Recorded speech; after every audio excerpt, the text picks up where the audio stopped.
Kotak kecil itu sekitar setengah ukuran kepalan tangan. Bukan benda lain, itu adalah kotak obat yang hilang. Bagaimana bisa seperti ini? Mengapa kotak obat ini menjadi lebih kecil dan bersembunyi di balik lengan bajunya?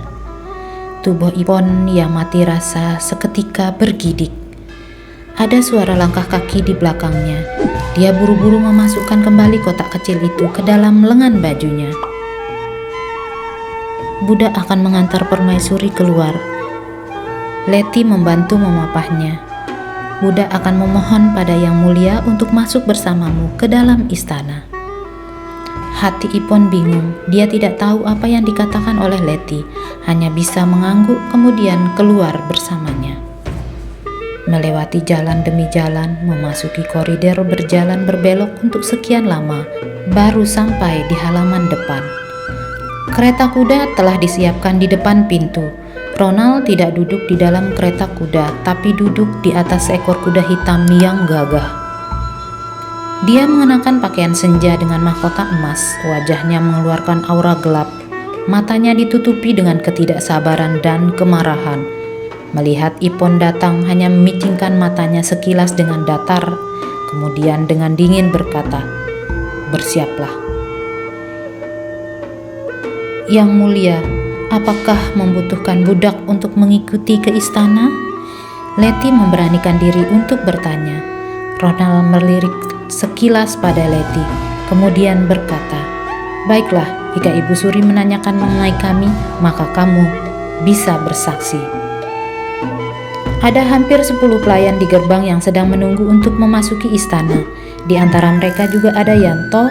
Ronald mengatakan ini di hadapan mereka, sama sekali mengabaikan rasa malu Ipon. Ipon tidak memiliki ekspresi sama sekali. Ototnya seakan kaku. Walaupun itu sangat memalukan, tapi dia juga tidak bisa membuat ekspresi canggung. Letty memapahnya kemudian naik ke kereta kuda.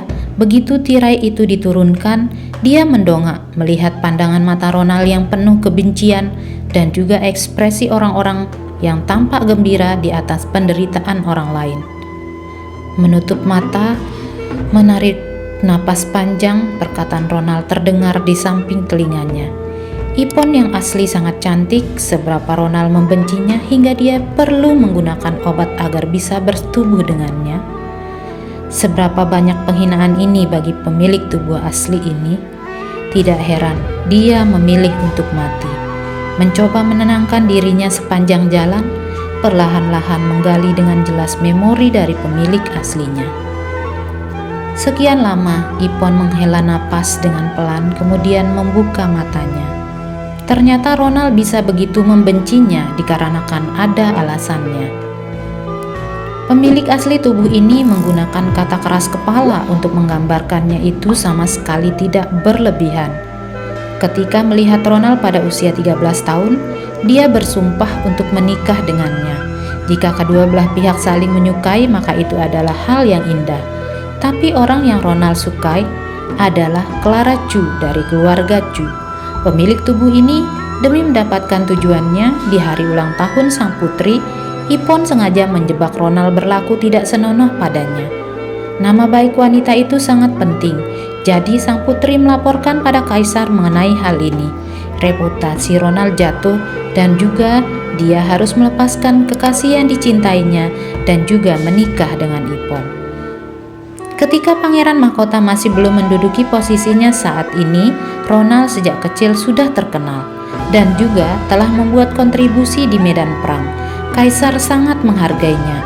Sekarang reputasinya sudah hancur, sudah tidak mungkin lagi dia menjadi putra mahkota. Menghancurkan masa depan, menghancurkan cintanya, bagaimana bisa itu bukan kejahatan yang kejam? Tidak heran Ronald bisa begitu membencinya dan menggunakan berbagai cara untuk mempermalukannya. Ipon, kepahitan yang kamu alami itu dikarenakan tindakanmu sendiri. Sepanjang jalan, suara tapak kaki kuda terdengar masuk ke telinga. Ipon hanya merasa hatinya mati rasa dan dingin. Kelahiran kembali di dunia asing ini juga membuatnya merasa bingung, tidak tahu harus berbuat apa. Ipon mengulurkan tangan ke dalam lengan bajunya, menyentuh kotak obat yang tiba-tiba berubah menjadi lebih kecil. Hatinya baru bisa memiliki sedikit rasa aman. Angin sangat kencang, tirainya berkibar. Dia melihat sosok punggung Ronald yang sedang menunggangi kudanya, kuat dan cukup kokoh. Rambut hitam dan jubahnya berkobar di bawah cahaya matahari. Orang itu setidaknya akan menjadi mimpi buruknya dalam beberapa waktu. Ipon perlahan mengepalkan tinjunya. Jika dia tidak melepaskan diri dari dilema ini, dia mungkin hanya akan memiliki satu jalan buntu. Jadi dia tidak bisa membiarkan dirinya menjadi lemah dan panik.